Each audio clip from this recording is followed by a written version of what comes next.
In this video, I'm going to show you how you can easily rearrange locations on the Browse page on Files app on your iPhone. Be sure to watch the video to the very end so you don't make any mistakes.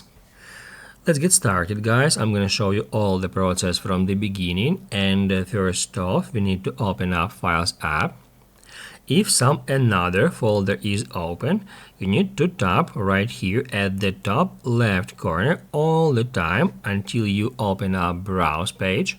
This is kind of a home page for the Files app.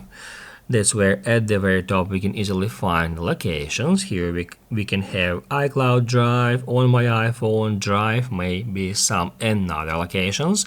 And if you would like to rearrange them, if you would like to change their order, you can easily do so. And to do that, just tap right here at three dots, hit edit. And after that, you will be able to change the order simply by dragging them up or down. And also in here, as you can see, I have two locations that are currently hidden.